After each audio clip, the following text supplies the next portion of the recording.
حمد و ثنا ہو تیری کون و مکان۔ السلام علیکم ورحمۃ اللہ وبرکاتہ۔ حمد و ثنا ہے اس پاک پروردگار کے لیے جس کے قبضہ قدرت میں ہماری اور آپ سب کی جان ہے۔ آج کی نشست میں ہم جادو سے متعلق گفتگو کریں گے، بات کریں گے کہ آخر جادو کی حقیقت کیا ہے، جادو کیا چیز ہے۔ تو دوستو، جادو کے متعلق دو گروہ ہیں، دو طبقہ ہیں۔ ایک طبقہ افراد کے شکار ہے، دوسرے طبقہ جو ہے تفرید کے شکار ہے۔ ایک طبقے کا کہنا ہے کہ کچھ بھی معاملہ ہو جائے تو جادو کی طرف ہی پورا دماغ جاتا ہے، سر میں درد ہو، چھینک ہو، بخار ہو، کچھ بھی ہو جائے، تھوڑی سی طبیعت خراب ہو جائے تو فوراً شک کہ جادو ہو گیا، سحر ہو گیا، کسی نے کچھ کر دیا۔ دوسرا طبقہ ہے کہ جادو کا سرے سے انکار کرتے ہیں کہ جادو کچھ نہیں، جادو سے کچھ بھی نہیں ہوتا، جادو کی حقیقت ہے ہی نہیں۔ لیکن ایسی بات نہیں ہے، جادو کی حقیقت ہے، مسلم حقیقت ہے، اس سے انکار نہیں کیا جا سکتا۔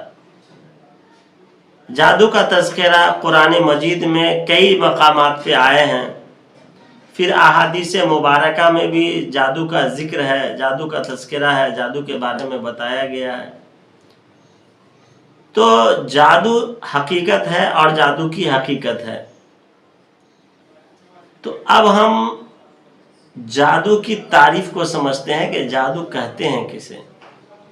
اب تو پہلے تو ہم نے سمجھ لیا کہ جادو کی حقیقت ہے، اب سمجھتے ہیں کہ جادو کہتے ہیں کسے۔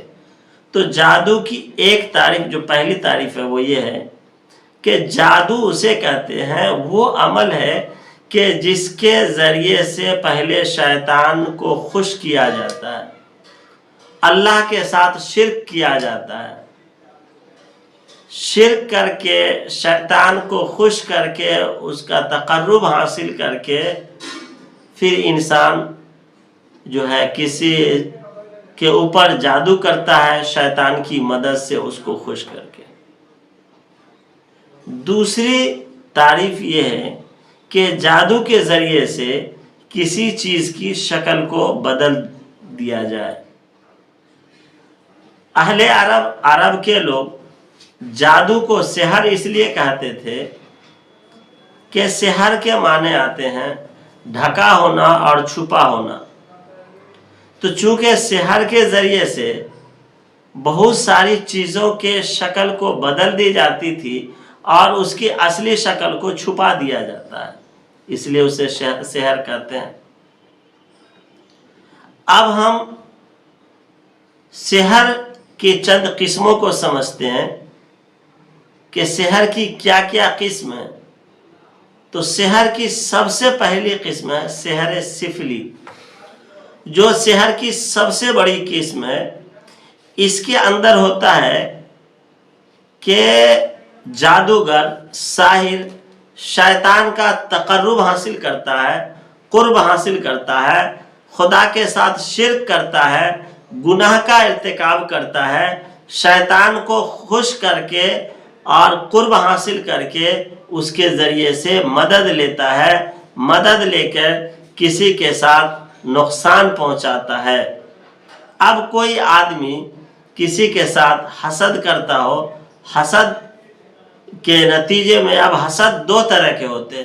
ایک حسد تو وہ ہوتا ہے کہ یہ آدمی ترقی کر رہا ہے، اس کا بچہ اچھا پڑھ رہا ہے، یہ آگے بڑھ رہا ہے تو اس کو روک دیا جائے، اس کے جو بہت سارے پیسے ہیں تو اس کے پیسے ختم ہو جائے، بہت دولت ہے تو دولت ختم ہو جائے، کاروبار بڑا اچھا ہے تو کاروبار خراب ہو جائے۔ ایک تو یہ ہے، اور دوسرا حسد یہ ہوتا ہے کہ اس کے پاس کچھ نہ رہے، میرے پاس آ جائے، یہ ہے۔ تو اس طرح کی چیزوں کو نقصان پہنچانے کے لیے جو سحر کیا جاتا ہے اس کو سحر سفلی کہتے ہیں۔ یہ نچلے درجے کا سحر ہے۔ سفلی کے معنی بھی آتا ہے، سفل کے معنی نیچے درجے کا، تو سحر سفلی کا مطلب کہ گھٹیا درجے کا، نچلے درجے کا، انسان کو سب سے زیادہ نقصان پہنچانا، انسان کو برباد کرنے والا جو عمل ہوتا ہے جادو، اسے سحر سفلی کہتے ہیں۔ دوسرا ایک اور سحر ہے، اسے سحر علوی کہتے ہیں، کہ جس کے اندر جو ہے لوگ ستاروں کا، سیاروں کی پرستش کرتے ہیں، اس کا پوجا کرتے ہیں، جس سے شیطان خوش ہوتا ہے اور اللہ کے ساتھ شرک کیا جاتا ہے۔ تو شیطان خوش ہو کر کے، تو شیطان کے خوشی میں شیطان اس کی مدد کرتا ہے، پھر مدد کرنے کے نتیجے میں جو وہ کوئی کام بتاتا ہے تو اس کے کام کو کر دیتا ہے شیطان، تو اسے سحر علوی کہتے ہیں۔ اور ایک ہوتا ہے سحر فکری۔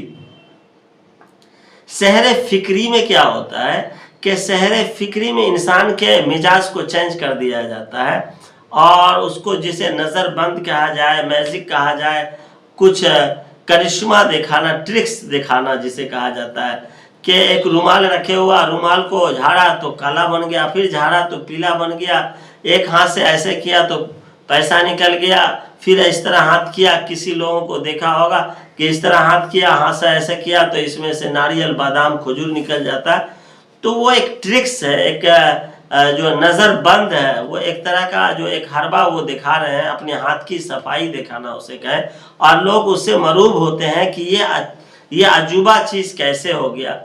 وہ اس کا کچھ ٹرک ہوتا ہے کہ کہیں کچھ چھپا کر کے، کرتا ارتا میں چھپا کر کے جو ہے وہ بادام، کھجور یا اس طرح کی کچھ چیزوں کو رکھتے ہیں اور اس طرح کرتے ہیں، اور اس طرح ہاتھ کر کے، ہاتھ سے نکال کر کے دکھا دیتے ہیں، یا کسی برتن کے نیچے جو ہے ایک کبوتر رکھا، پھر اٹھایا تو 2 کبوتر، پھر اٹھایا تو 3 کبوتر، اس طرح پھر ایک کپڑا پہنے ہوا تھا، پھر دوسرا کپڑا چینج ہو گیا، دوسرا سے تیسرا کپڑا چینج ہو گیا۔ تو اس کو سحر فکری کہتے ہیں، کہ فکر کو چینج کر دینا، بدل دینا، ذہن کو چینج کر دینا، نظر بند نظر جسے کہتے ہیں، تو یہ سحر فکری ہوا۔ تو اس میں بھی کبھی کبھی کیا ہے کہ ساحر جو جادوگر ہوتے ہیں تو وہ شیطان کی مدد لیتے ہیں۔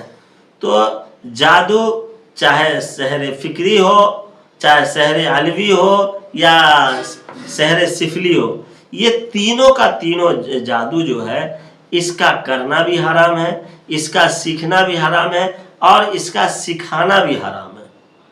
جادو سیکھنے والے، جادو سکھانے والے، جادو کرنے والے، جادو کرانے والے کی بخشش نہیں ہے، اور یہ کافر ہیں۔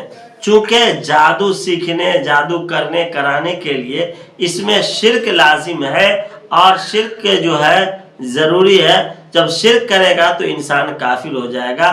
7 بڑے گناہ، اور 7 بڑے گناہ جس کو اللہ ناپسند کرتا ہے، اس میں سے سب سے پہلا گناہ جو ہے وہ ہے شرک، اور دوسرا گناہ جو ہے وہ ہے جادو۔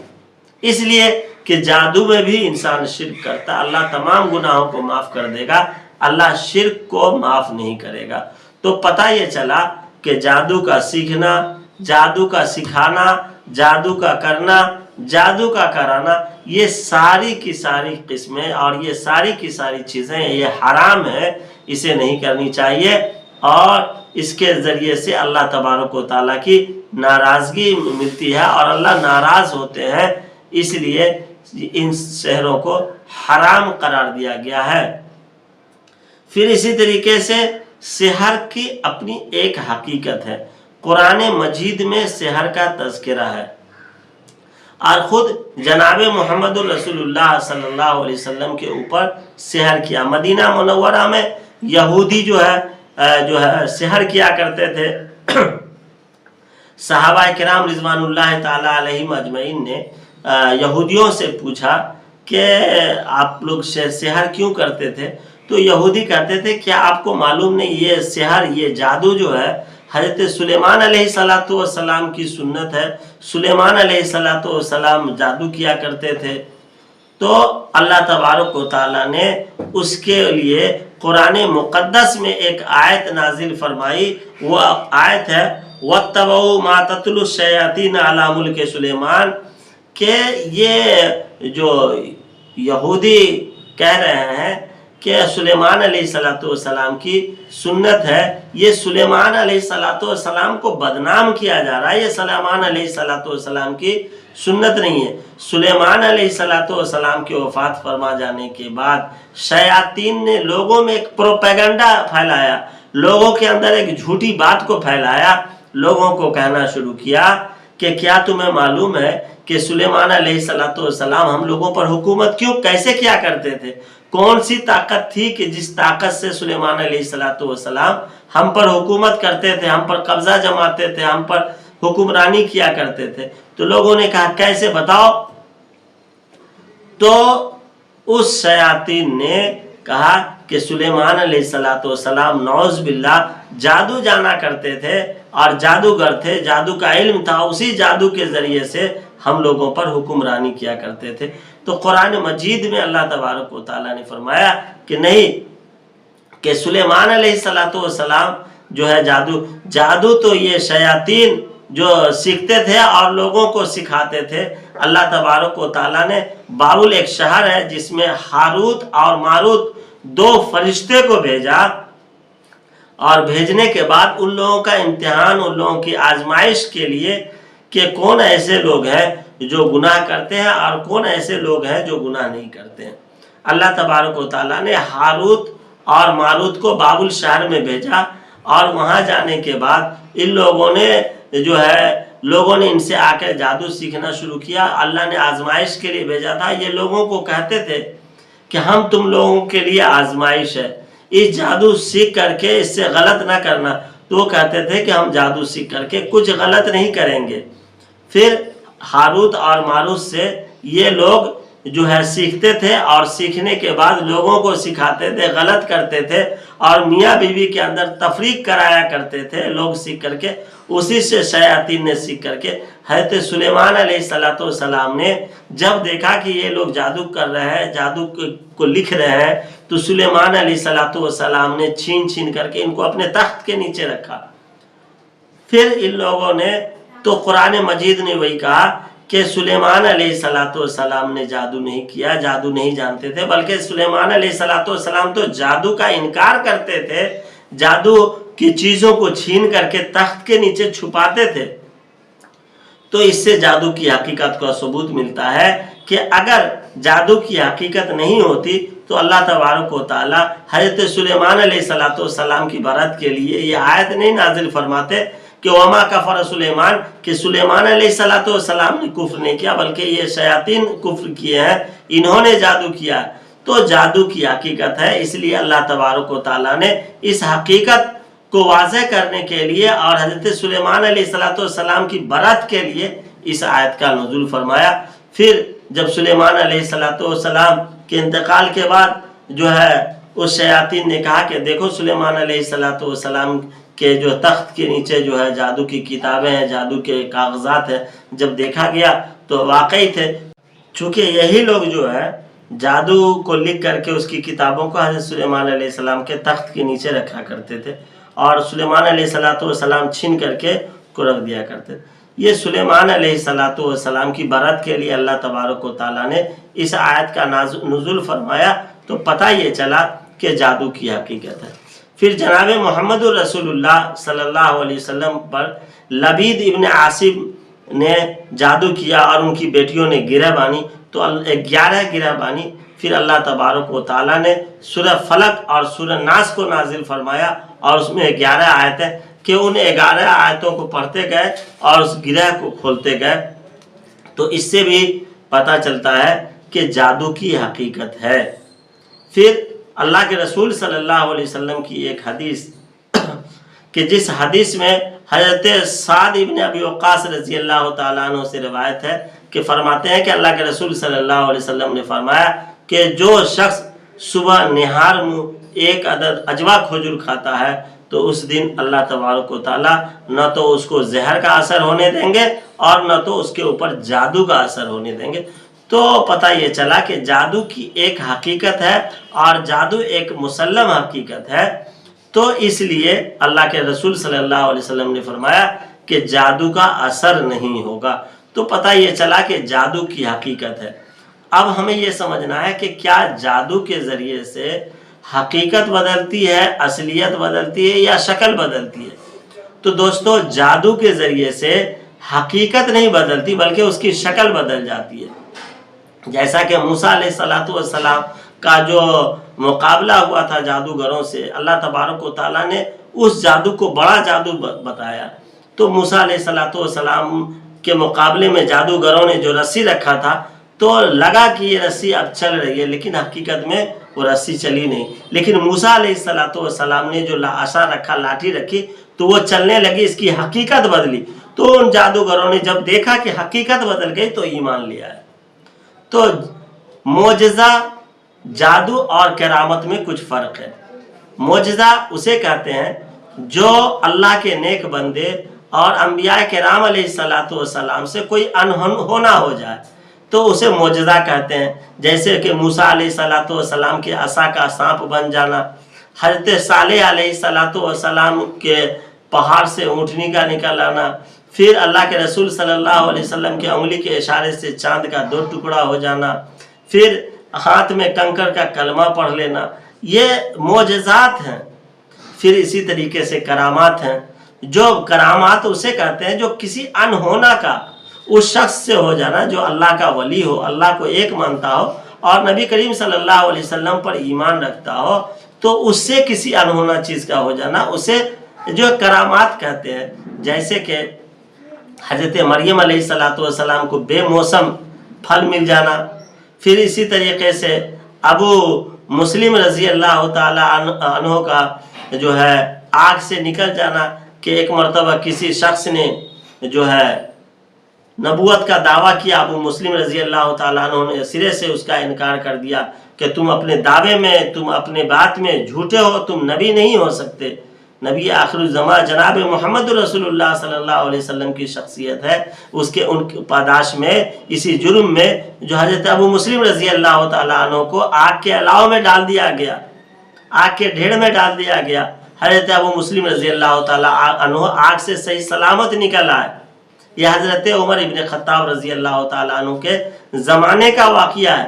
حضرت عمر ابن خطاب رضی اللہ تعالیٰ عنہ جب مسجد نبوی میں گئے تو پتہ چلا کہ ابو مسلم رضی اللہ تعالیٰ عنہ تشریف لائے ہوئے ہیں، تو حضرت عمر ابن خطاب رضی اللہ تعالیٰ عنہ نے ملنے کی خواہش کیا، اور حضرت ابو مسلم رضی اللہ تعالیٰ عنہ آئے تو پوچھے کہ کیا تم ہی ابو مسلم ہو؟ تو خاموش ہو گئے۔ پھر کہا کیا تم مسلم نہیں ہو؟ تو انہوں نے کہا کہ ہم مسلم ہیں۔ تو پتہ چلا کہ معجزہ اسے کہیں گے کہ جس میں حقیقت کا بدل جائے، اللہ کے نیک بندے سے جو نبی ہوں، اور حقیقت کا بدل جائے جو کسی نیک بندہ سے جو نبی کے امتی ہوں اور اللہ کو ایک مانتے ہوں۔ اور جادو اسے کہیں گے کہ جس میں حقیقت نہ بدلے، شکل بدل جائے، جیسے کہ موسیٰ علیہ السلام کے عصا کے مقابلے میں جو رسی کو رکھا گیا تو اس کی شکل بدلی تھی۔ تو جادو کے ذریعے سے کسی چیز کی شکل بدلی جا سکتی ہے، کسی چیز کو نقصان پہنچایا جا سکتا ہے، لیکن اس کی حقیقت کو نہیں بدلا جا سکتا ہے۔ تو جادو ایک بڑا گناہ ہے۔ خود اللہ تبارک و تعالیٰ نے جو 7 بڑے گناہ بتائے اس میں سے ایک گناہ ہے کہ شرک باللہ، اور دوسرے نمبر پہ جادو، چونکہ جادو میں بھی شرک ہوتا ہے۔ تو ان چیزوں کی وجہ سے اللہ تبارک و تعالیٰ نے جو ہے جادو کے سیکھنے، سکھانے، کرنے، کرانے کو حرام قرار دیا ہے۔ پھر یہ جادو ایک ایسی حقیقت ہے کہ ہر قوم و ملل، ہر دین و دھرم میں اس کا تصور کسی نہ کسی حد تک پایا گیا ہے۔ لہٰذا جادو کی حقیقت ہے، جادو ہے جس کا ثبوت قرآن سے بھی ملتا ہے، جس کا ثبوت احادیث سے بھی ملتا ہے، اور جو تمام دین و ادیان میں اس کی حقیقت کسی نہ کسی صورت میں ہے۔ لہٰذا جادو کی حقیقت ہے۔ اللہ تبارک و تعالی ہماری اور آپ سب کی جادو سے حفاظت فرمائے۔ اللہ ہمارا اور آپ سب کا حامی و ناصر ہو۔ السلام علیکم ورحمۃ اللہ وبرکاتہ۔